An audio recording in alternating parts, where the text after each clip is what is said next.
Muchas gracias al maestra Fátima por esta intervención. Bueno, ahora sin ahondar mucho para que en el espacio de preguntas podamos debatir, vamos a pasar a Manuel para que pueda hablarnos un poco de su investigación y de su experiencia trabajando estos temas. Sí, buenas noches. Gracias al Centro Cultural de España, en Santo Domingo,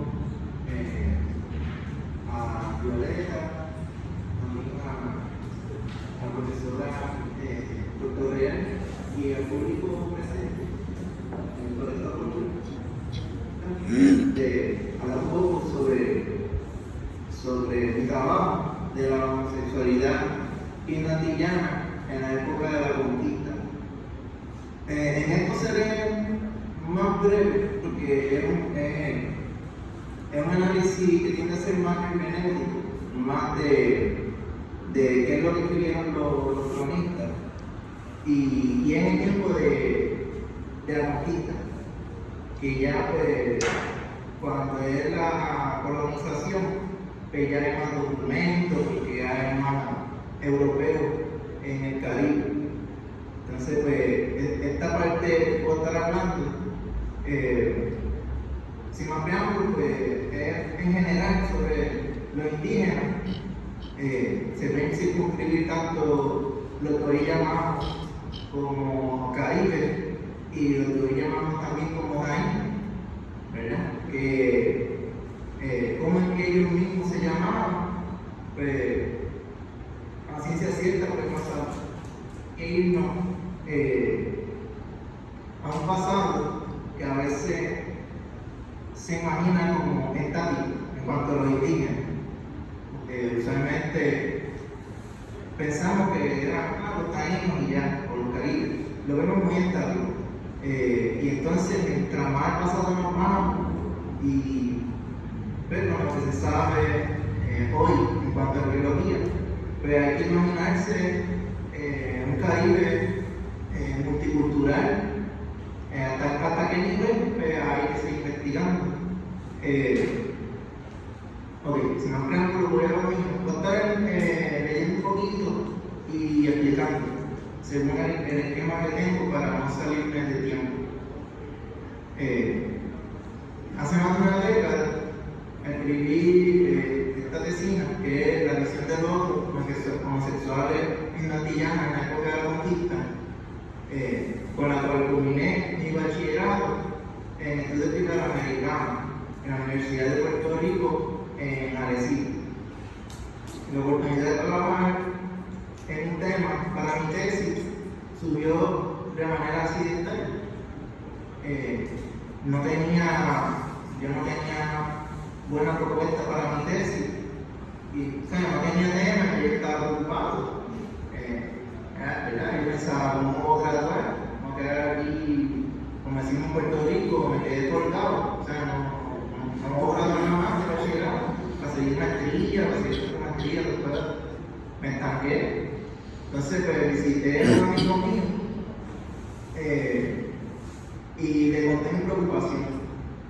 Él se había graduado, que él había escrito un tema sobre un análisis sobre la indígena, pero le dije mi preocupación y entonces me mostró una cita de la crónica de Gonzalo Fernández de Oviedo, que explicaba la homosexualidad en los indígenas. Entonces pensé, mira, ya tengo un tema aquí para trabajar. Cuando hablamos de la crónica, pues ya es algo bastante conocido. O sea, la crónica que tenemos sobre los indígenas ya han sido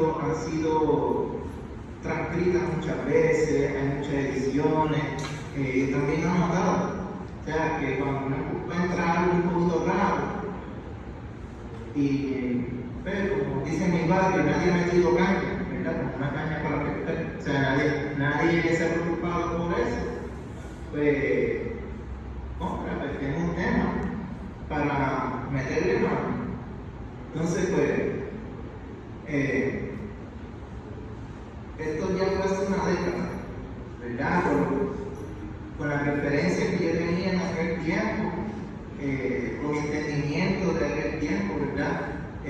Con el marco teórico que tenía en aquel tiempo. Yo pienso ahora que esa investigación puede estar circunscrita a lo que llaman hoy historia de las mentalidades. Puede ser, aunque algunos dirían que no, la historia de mentalidades es un poquito más cerrada, quizás es historia cultural, pero lo que hice fue un análisis de lo que dice ahí. Entonces, por lo menos en Puerto Rico, en la clase de historia a nivel primario y secundario, pues vamos a comenzar con el contexto europeo en el medioevo.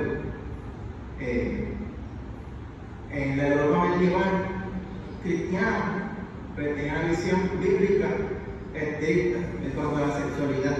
Yo creo que, ¿verdad? Como que mencionó la profesora Puerto Real anteriormente, yo creo que se puede uno figurar una idea de nivel de estricto que era, ¿verdad?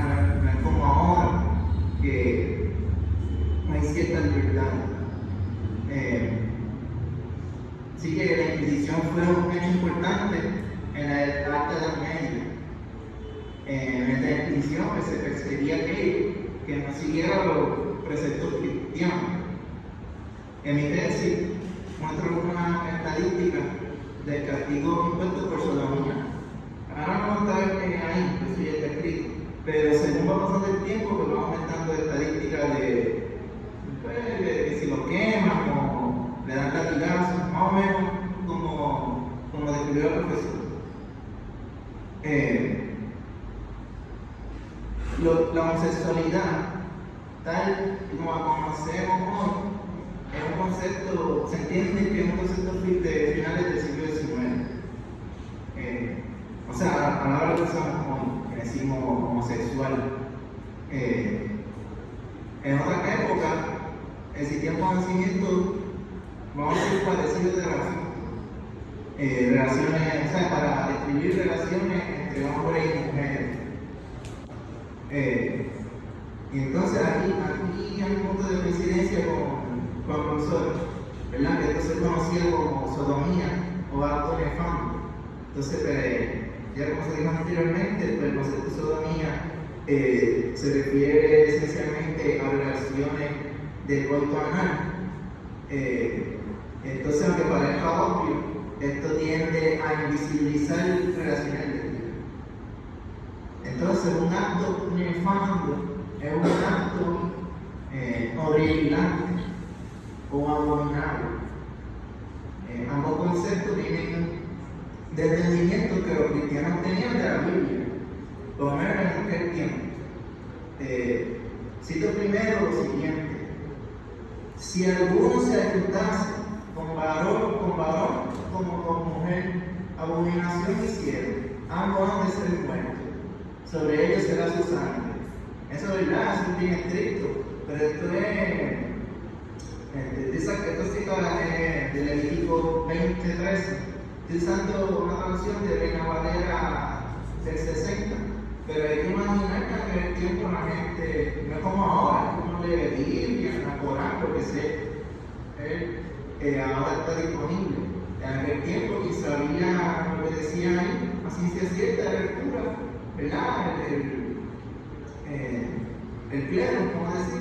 Esa clase de personas que podían leer la Vulgata, eso pues, si la memoria no me falla, pues estaba en latín. Así que imagínense, que no es que había una traducción en castellano ni nada de eso. Pero tenían este entendimiento estricto y literal en cuanto a la teología. ¿Verdad? Génesis 19, también se escribe el castigo de Sodoma y Gomorra por los actos abominables. Eso pues allí pone que Sodoma y Gomorra pasaba de todo y pues, que Dios castigó con fuego a todo eso allí. Y entonces el entendimiento que tiene en el medio del es como que, espera, eso si la Biblia lo dice que es así, a ese nivel, pues hay que caerle fuerte a eso. Entonces, pues en el imaginario del medioevo, esto incluía sodomía. Otra cita parecida, entonces va en Romanos 1, 26, 27. Ya esto es paulino, porque aquí hay una interpretación bíblica paulina, un poquito más fuerte. Por esto dice, por esto Dios los entregó a pasiones vergonzosas, pero aún sus mujeres cambiaron el uso natural por el que es contra la naturaleza, y de igual modo también a los hombres, dejando el uso natural de la mujer, se encendieron en su lascivia unos con otros, o sea, le están metiendo mano, cometiendo hechos vergonzosos hombre con hombre, y recibiendo en sí mismo la retribución debida a su extravío. Entonces, a pesar de la influencia árabe, producto de la reconquista, en España actualmente dominaría el imaginario cristiano. Hay que recordar que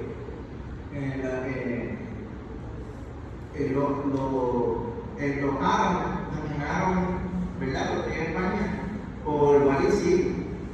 Entonces, pero a pesar de ese dominio, pues eventualmente quienes ganaron la ventaja fueron los cristianos, y eso es lo que llegaron a América, a conquistar.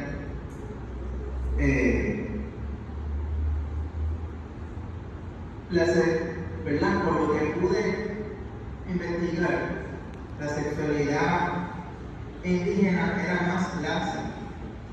Como no tenían el imaginario pudoroso cristiano de lo que fue medieval, se practicaba un poco más libertad. Según hemos heredado de la crónica española, las mujeres casadas usaban nada.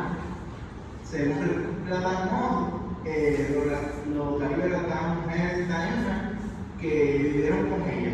Esto se diferencia un poco de lo que hacían los europeos aventureros que llegarían a nuestras costas. Sí, es como que triste y lamentable. A pesar de la información parca que hay sobre la sexualidad indígena, esto me impide ocultar un poco sobre ella.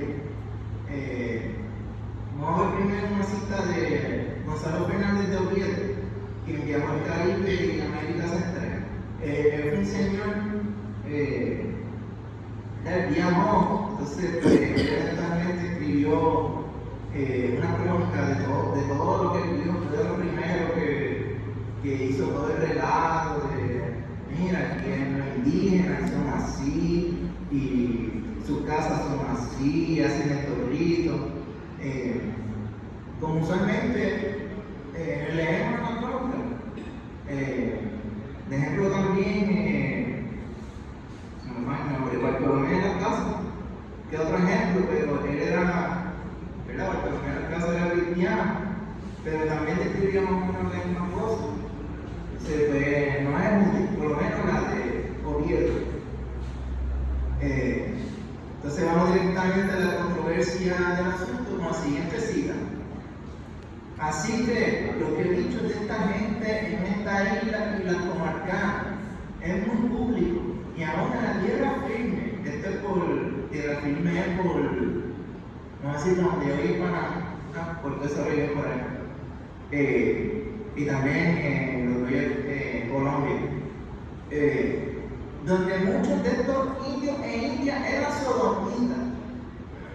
Se sabe que allá son muchos de ellos. Esta fue la cita que me enseñó el amigo mío. Y yo, wow, eso lo dice ahí. No sabía nada, que esto no me enseñaba. Ok, sigo aquí.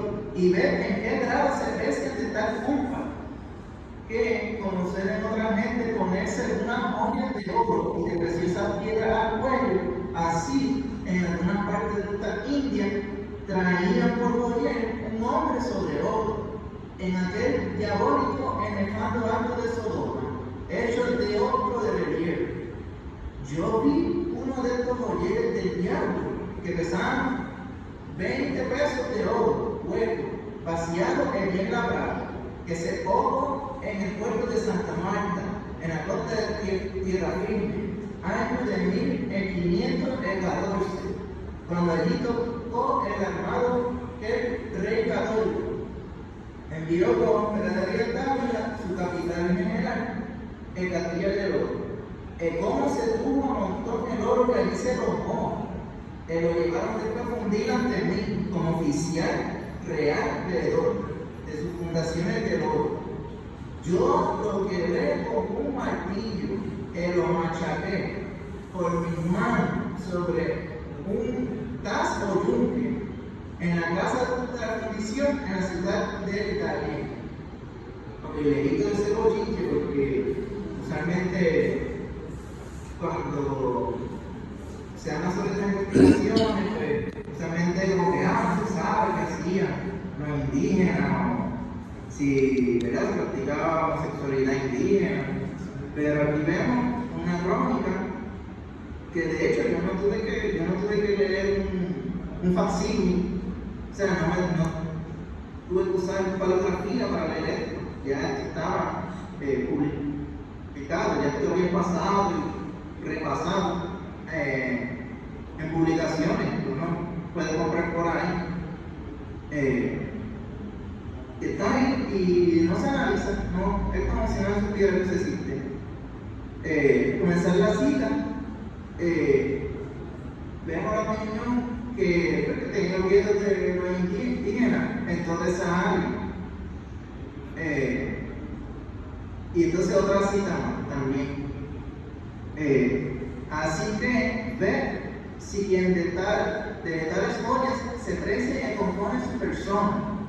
Si usaran de tal manera en tierra donde tales arreos traen, o si deben tener por rosa nueva entre indios, antes por cosa muy usada, ordinaria como una hembra. Y así sabes que de ello el paciente no toma cargo de ser mujer en aquel bestial el descomulgado acto. Le dan luego oficio de mujer, le traen aguas como mujer. Es interesante porque, por lo menos acá en Puerto Rico, hay un diccionario de palabras taínas y entonces recoge una palabra, el nombre que usaba Managua, si no me equivoco, no me parece la memoria, pero lo llamaban Nahuatl. Eso está en un diccionario taíno que se trabajó acá en Puerto Rico. Es muy interesante este asunto.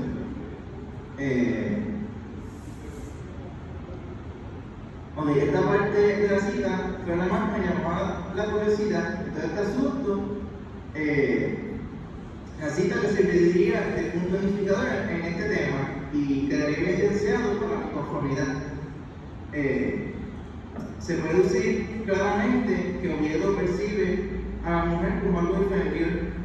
El acto de feminizar al hombre, al igual que en la Biblia, es un acto vergonzoso para el feminizado.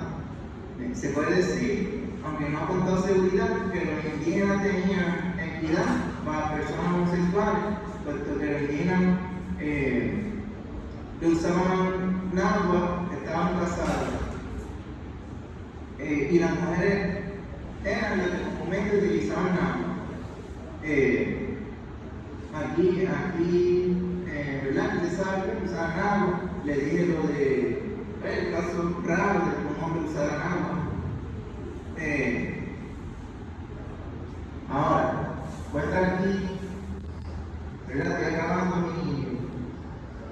mi ponencia, ¿verdad? Entonces, yo creo que es un punto importante, porque aquí esto es un análisis de lo que está escrito. ¿Okay? No tenemos, vamos a decir, evidencia arqueológica sobre la homosexualidad en Antillana, de la misma forma que ahora tenemos para decir que los indios caribes eran antropófagos. Esto es parte importante, porque nosotros en el momento presente, pues, hasta ahora no se ha encontrado, ¿verdad? Según tengo entendido en la arqueología actual, que los caribes fueran antropófagos, porque habría encontrado pruebas de que huesos humanos que tuvieran pues, como marcas de dientes, como si se lo hubieran comido. Y eso todavía no se ha encontrado. Ahora, qué interesante sería, ¿verdad? Encontrar una prueba arqueológica de homosexualidad. Uno dice, ¿cómo uno encontraría eso? Porque usualmente, pues, la crítica de los trabajos no hace, la arqueología, ¿dónde está? ¿Verdad? Lo que siempre alguien diría sin pensarlo a fondo, ¿no? Lo que yo me quedo pensando, ¿verdad? ¿Cómo sería esa prueba arqueológica? Ni que lo fuera a encontrar en el acto, así puesto, y después a desenterrarlo a ver si se la prueba. Así que aquí yo he hecho una interpretación, ¿verdad? Lo que dice en la crónica. Y es difícil encontrar una prueba arqueológica sobre la homosexualidad indantillana. Pero lo encontrado hasta ahora, ¿verdad? Carece de erotismo y probablemente tiene mayor significado mítico y simbólico. Especialmente cuando Vieto habla de que los indígenas llevaban una joya de un hombre sobre otro, o sea que tenía, se sabe de la crónica que dicen que los indígenas a veces se ponían semillas y se lo ponían en la frente, y se lo amarraban en la frente o en alguna otra parte del cuerpo. Eso, ¿verdad? Algo que era muy sabido, pero entonces cuando uno lee eso de Oviedo, uno dice, uno por lo menos a mí, me quedan más preguntas que respuestas. Porque digo, ¿sabes cuál sería entonces el significado que hay ahí?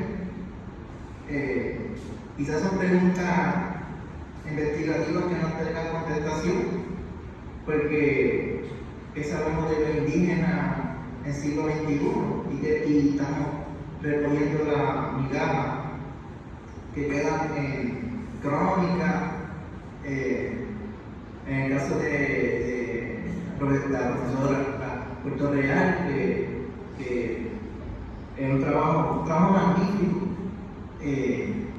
usando los archivos que tienen ustedes a su disposición sobre asuntos de la justicia, ¿verdad? Asuntos legales, que es fascinante, me quedé maravillado con eso. Muchas veces tenemos lo que dice la crónica. Nuestra única fuente de información, bueno, no la única, pero por lo menos cuanto a este tema, pues sí, fuente de información histórica del Caribe.